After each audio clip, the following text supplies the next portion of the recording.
Hey beautiful people, this video is one in a series of the conversation around how we design the success of a project. This one talks about conditions of satisfaction. What will it take to truly deliver satisfaction for a customer within the project and ultimately the customer, the end customer of the project. So I want to explore what I would consider to be a foundational concept called conditions of satisfaction, but it is a concept behind high-performing teams and highly functional project teams. And whether you're leading projects or you're managing teams or you are collaborating cross-functionally, the idea of looking at satisfaction rather than looking at tasks or outcomes or deliverables is something that really allows you to be able to tune into people much more effectively and really begin to build a shared understanding of what is real value. What does that mean both to the person who is your internal customer or your boss and the person who you are in terms of delivering value to your internal and external customers?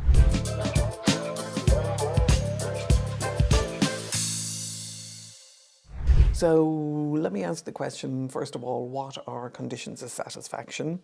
They're really negotiated agreements between customers and performers. So if you've listened to any of my other videos, you'll know that I'm using the term customer and performer for being the roles that people play inside an organization, both inside and outside, so it goes up all the way through.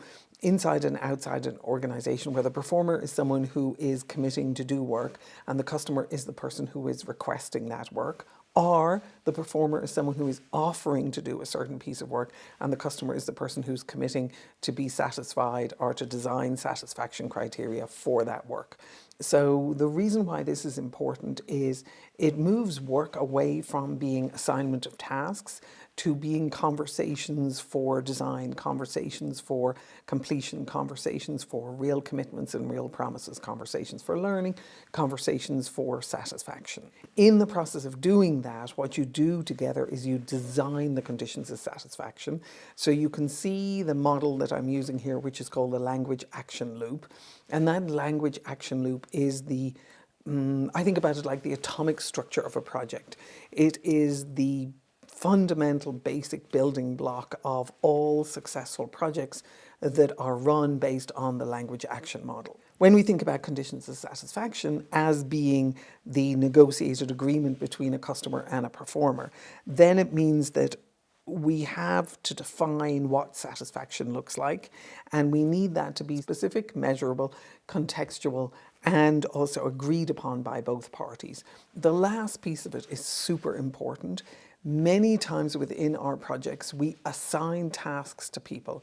And I don't know about you, but whenever I got assigned tasks from other people, it usually meant that I was somewhere on a checklist of a bunch of things that needed to get done, and they lobbed it over the wall to me, and I was expected to jump as high as they needed me to jump and deliver miraculously on whatever that task was. When you're junior, you figure out how to do some of that and you do your very best. You're always living in the shadow of, am I going to do it well enough? Have I done it successfully? What really were they looking for? When we do that to people, what we do is we strip out the context of why we're asking for what we're asking.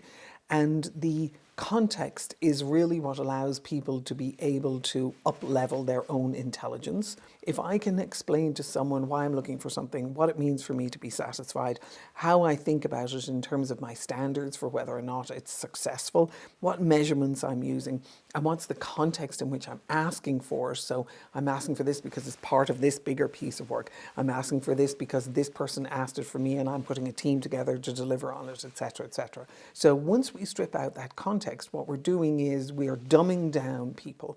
We are putting them in a position where they are effectively assembly workers on a factory floor, and we're not allowing them to bring their intelligence and their genius to the table. The reason why this focus on conditions of satisfaction and design and development of conditions of satisfaction is truly a game changer is it takes the guesswork out of execution, and it gives people a context and a frame of reference and a human being to engage with as they look to produce their best work. The other thing that it does is it replaces assumptions with alignment. So in my white paper, and you can find a copy of it in the link below, where I talk about execution by design, what you'll see in there is that many of the reasons why projects fail are because of lack of understanding, things that get dropped, things that get ignored, the silent lack of commitment that shows up in projects. And so design of the conditions of satisfaction, allowing for things to be agreed upon by both parties, really opens up the door for people to be able to make real commitments to each other. And it also reduces the rework, the confusion, and the frustration across teams. So over time, what happens is people build a competence to be able to have these kind of conversations and have them super effectively, is they find that their coordination, the orchestration of doing work together, the management of the network of these commitments and conversations in which we've designed conditions of satisfaction become more robust and more resilient and more real over time. And they allow people to be able to know what to do when things don't work, know who to have what conversation with when they don't understand something, to know their authority in terms of designing this shared understanding, this conditions of satisfaction that let people really feel like they are co-inventing and being part of creating something bigger than themselves, which is exactly what we're looking for in any really great project that we want to run. Without this focus on conditions of satisfaction, if we just go with the task-based approach and the task-based model, what we end up with is silent dissatisfaction. So a team that is unable to have the conversations to talk about whether or not I, as a person who you're delivering the work to, is or is not satisfied, is a team who is ultimately going to continue down a path of fragmentation and fraying around the edges, and they're going to gradually erode trust, and they're going to end up being less functional over the period of a project rather than more. Now, they will find certain ways of working around things and they'll cope because human beings are very creative and very resilient, but they're not building a coordination or an execution capacity that allows them to move to greater heights as the project continues or as they reform to do another project. And if you look at the videos that I've done on the high-performing teams, or we talk about the 5 dysfunctions of a team as Lancioni did in his book, what you will see is that one of the really core capabilities of high-functioning teams is their ability to be able to have conversations that other teams simply do not have. With conditions of satisfaction, you also begin to reduce the number of revisions and rework. And the reason for that is because the person who is doing the work has been part of designing the work, part of designing what satisfaction looks like, part of designing and understanding the nuances of the way the work could go and what value really looks like for the work. And the other thing that happens is once you invite someone who's doing the work, not treating them just like someone who performs tasks, but someone who's part of the design, they start building a much, much higher level of trust. Once that starts happening and it begins to progress over a long period of time or over even a short 3-month, 2-month cycle of time, people start recognizing that they are being trusted more and they start stepping up and they start learning faster and they start paying more attention and they start engaging more effectively and they start declaring breakdowns more and they start making more real commitments. So the idea of creating a space in which people can actually contribute their best is part of the game that we're really looking to play here with this understanding of conditions of satisfaction. The other thing that we see happen as a project progresses, in the absence of having conditions of satisfaction as a focal point for really understanding what is the work that needs to be done, we also see that there are missed deadlines and invisible misalignments. And sometimes even the people involved in the work don't see the invisible misalignments, but those invisible misalignments result in, oh, I thought I was delivering on 100% of the work. I really only delivered on 80%. Now we're 20% behind, and that gets rolled into a backlog list or it gets counted somewhere else. And what happens is our backlog list keeps growing. Our distrust with each other to deliver success keeps growing.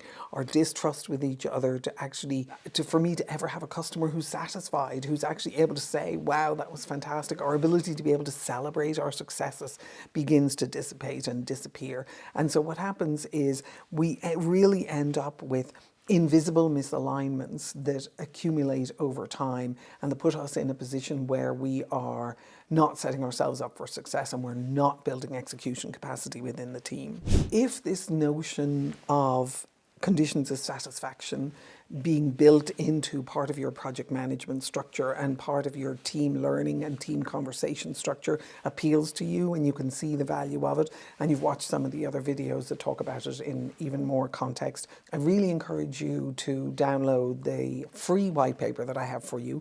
It's called Execution by Design. You can also get it on my website. It is www.jenniferkenny.com/execution. There's also a link down below in the comments. Let me know what you think about that, and let me know how appropriating elements of this work is beginning to allow you to be able to see how you might start managing projects differently. I'd love to hear about your experiments. I'd love to hear about your successes. Really world-class project managers or world-class project leaders who are looking to create highly functional teams are rare, and if you are one of those people who's putting their hand up to do this, I would love to support you, and I wish you the best of luck. Take care.